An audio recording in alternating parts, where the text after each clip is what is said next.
Willkommen, bienvenue, and welcome back to the modding of Isaac with Lyte. And today, we're going to work with lasers that spin and subroom charges.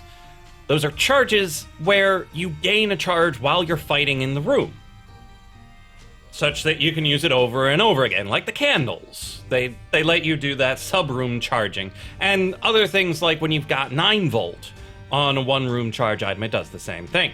So we're going to let you do that without causing all sorts of auditory and visual spam. Because the other methods people have used is they set a really high charge, so it doesn't know how to divide it up, and then they keep giving the charge, but when you do that, it goes pew, pew, pew, pew, pew, pew, pew, pew, pew. Oh, it's real annoying. This way, you don't have to. It's a tiny bit cheaty, but it's good enough. It should be fine. So let's get in there, take a look at how it works. Ooh. Didn't want to continue with Samson, but we'll play with Samson regardless. Let's restart our run, and here we are with one item that looks similar but is weird, and 2 that are perfectly ordinary. So let's grab this first one, Cramps. It bleeds. So what this is it's a 1 bar of brimstone that spins around your face. Boom! It starts at a random location, spins pretty much all the way around. And then when you go into a room with enemies, it charges back up. Note the complete lack of pew pew pew along the way. It does scale with your damage, it recharges within the room, and then you can destroy your foes. It does charge back up to 1 when you finish a room, as per usual. But this one-room charge thing can be added to not just your own items, but also to vanilla items that weren't one-room charges before, like our good friend Tammy's head, where you walk in here and go, pew! Oh, I overdid it. So let's use it up, walk into this room, and it charges up. There we are. And so you can add this one-room charge effect to items. Right now I have it just defaulting to doing it right away, but you could make it such that one of your items makes your other items single charge. Oh, the other thing about Cramps is that if you add Spoon Bender to it and other things with tier effects, tier flags, I mean, it will impart it onto your brimstone to make it all purple and homing. So we've got ourselves a pretty decent item here. It's got a lot of power, and with that one-room charge, it's pretty nice. Well, sub-room charge, it's pretty good, because then you can use it over and over again, and it's all right. Since it's a random aim, it could completely bone you. But let's head over to the code, see how it all works. So we've got the standard boilerplate. Start with register mod, give ourselves the game, we're gonna need it. Collectible type.cramps, such that it's globally available to people, get item ID, it's called Cramps. If we head into, let's see, into our mod itself, we've got content resources main.lua. In content, we've got items.xml. In resources, we actually have a couple of things. We've got the item under collectibles, because it needs to look like something. But under UI, we've got the charge bar ping, the original charge bar anim2, and charge bar 2.anim2. We have 2 charge bar animations. And that's pretty important, because they are 2 different charge bar animations. Here is charge bar 2. Charge bar 2 is actually the original charge bar.anim2, unchanged. It has empty, full, and all of the overlays for good measure. It doesn't use any of the overlays, but it has them nonetheless. Now, if we open up charge bar 1, this one, bar empty, is missing. That's the crucial part of this that makes it fail in so many other ways, that if you leave it as it is in the game, you can't draw over it. That part of the user interface is it's drawn after you draw your things. So if you try to draw something over it, you draw it under it. So we cheat. And we leave the back empty. Except when we want it to be there. Which is pretty much all the time. But we decide how and when to draw it in. And so the game still has full, and it's still got all of the overlays. And so it can still manage normal items normally. And you can manage your special items specially. It's pretty beautiful. And this would also give you the ability to have larger charge amounts, but you need to be careful. You need to think about all of the ways this could go pear-shaped. But back to the code. We've got a constant, Cramps speed. That is how many degrees per frame it rotates. Cramps dir, how many frames it should exist for. Because if we had this speed but it only existed for 30 frames, it wouldn't get all the way around. It just wouldn't. And right now it doesn't get all the way around. If we did that, it would get all the way around. Because 6 times 60 is 360. Arithmetic. Then we have local Cramps beam. That is the beam that comes out of Cramps, such that we can work with it elsewhere. We just define it globally such that we can easily pass it amongst our various functions. And then we've got this, our Subroom charge items list. It lists off all of the items that we want to have a Subroom charge, and a bit of information about them. So these brackets make a nice little object thingy. Inside our object, we've got a couple more objects. Each one has an ID, frames, and current charge. The ID is its item ID number, such that you know when you're holding it. Frames is how long you want it to take to recharge. So right now this is taking 150 frames, which is about 5 seconds to recharge Cramps, whereas Tammy's head is only 100. And then the current charge we set to 0 initially, because you have no charge for the item. And then that is used to keep track of its current charge when you're doing your animations. Got that so far? Speed, duration, the beam itself, and which items you want to charge. If you want to add things to this list, all you do, you add a comma, add a couple of brackets, and then define the item inside. ID equals whatever you want it to be. And then frames equals how long, current charge is 0. You can add that at runtime. So you can add things to this list or remove them from this list during gameplay. So if you had something like 9 volt, you could add things into this list and then everything will work out fine for you. Moving on, charge bar is a sprite. It's that green thingamahoozwhat. We load charge bar 2. That's our fancy one that is normal. We'll leave charge bar 1. That's just what the game is going to use on its own. Charge root, that is the location of the bar itself. 3617, it's the center of the bar. That part is important because it's anchored to that center. So if we want it to move from the bottom up, we do some fancy math. Charge height, again, for the fancy math, that's half of the height of the whole bar. Charge scale starts off as 1, 1. We'll change it depending on how much of a charge we have. Null vector is 0, 0, 1 vector is 1, 1, such that we don't redefine it every time in render and cause memory leaks. Got that? Charge, height, root. This is for rendering our fancy green bar. Then, on update, on the first frame of a run, we set every charge to 0. Because you don't want your item to still have a fractional charge when you use it at the beginning of a run. It's just no good. Okay. Then we spawn in our 3 items, we're good. And then, if Cramps beam is defined, then we make it spin. Cramps beam dot angle degrees equals Cramps beam dot angle degrees plus Cramps speed. So if it started at 0, kick it up to 5 or 6, depending on how you define it. 10 or 12, and then so on around in a circle. If it's more than 360, subtract 360. We don't want to get this into overflow territory. Just once it gets too big, loop it back around. So that's on update. This is not a p-effect update. It's just a regular old post update.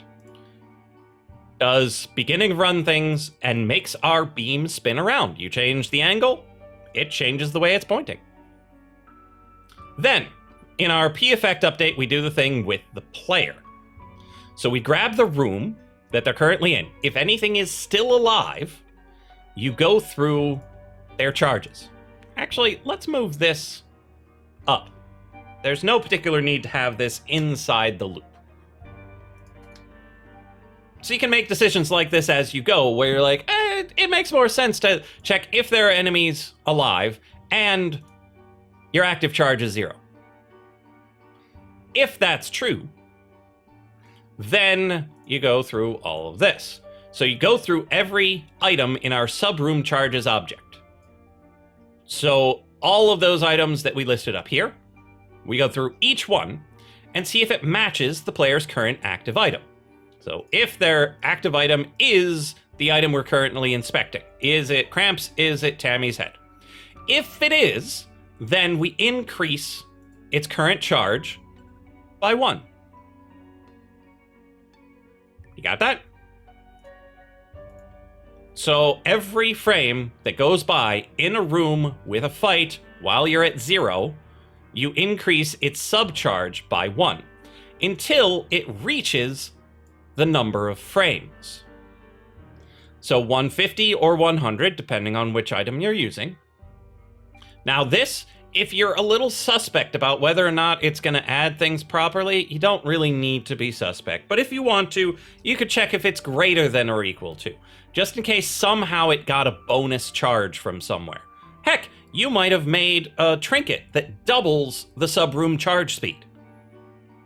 Then you might add more to it, and it'll get all weird, so you make this greater than or equal to, just to be certain.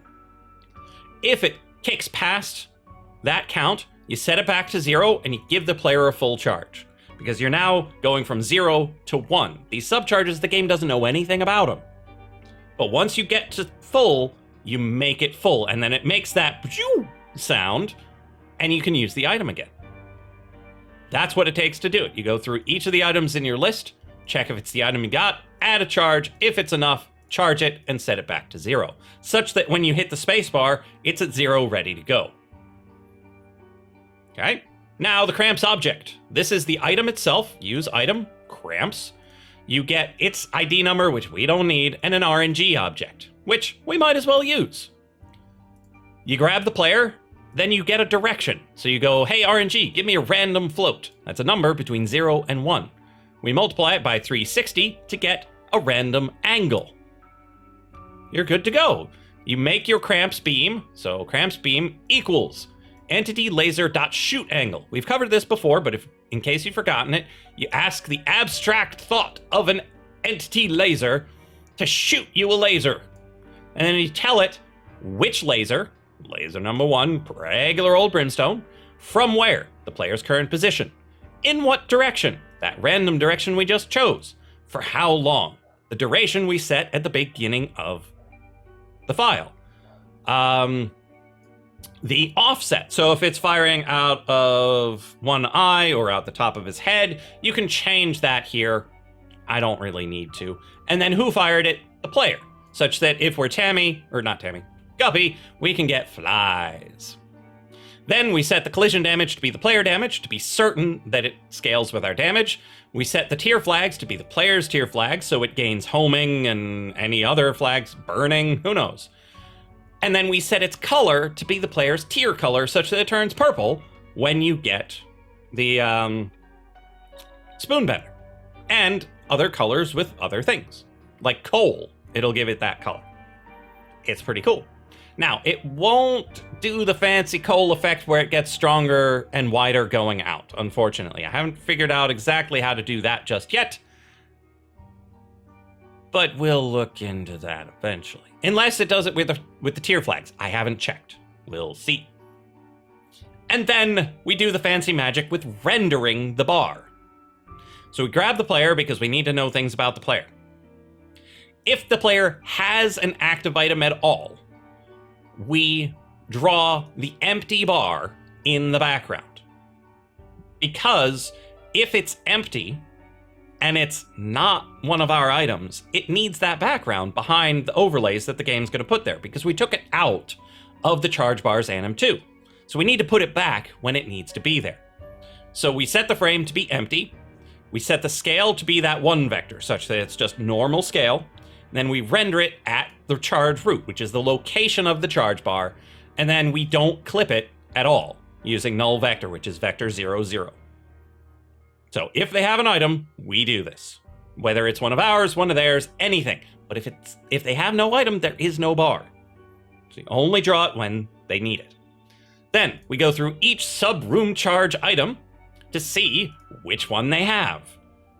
So check get active item is item ID. So we grab this, check its ID.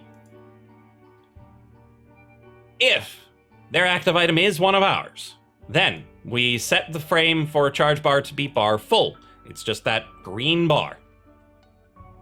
Then we scale it, because how much it's full is the fraction of the current charge divided by the total number of frames. So if you're halfway there, this is 0.5. 3/4, 0.75, just barely started. What, 0.01, 0.1? And it counts up and up and up from 0 to 1. And then we set charge bar's scale to be that scale. Now this does need to be a vector, so it's charge scale dot y. Dot x stays 1 forever. Dot y changes. Then we figure out where to actually draw it. Now this is a little weird. So we initialize charge position as a vector.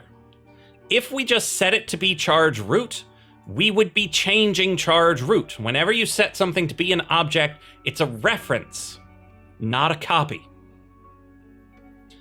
So we have to take each piece of charge position and set it to that piece of charge root. So we get the position is 0, 0, but then it becomes this, becomes that. Or, I suppose we could do it more simply, like this.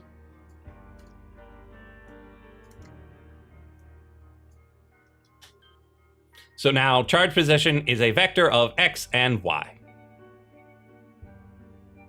Do you follow why we can't just set charge pos equal charge root?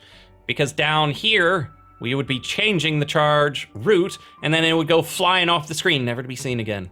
Poof. Instead, we use charge pos, which is a separate object.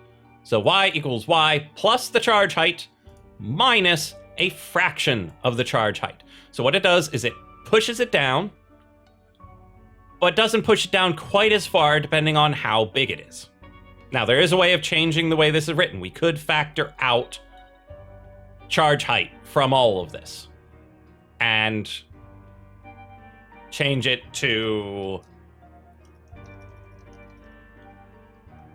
hold on. So yeah, charge height times 1 minus charge of scale y.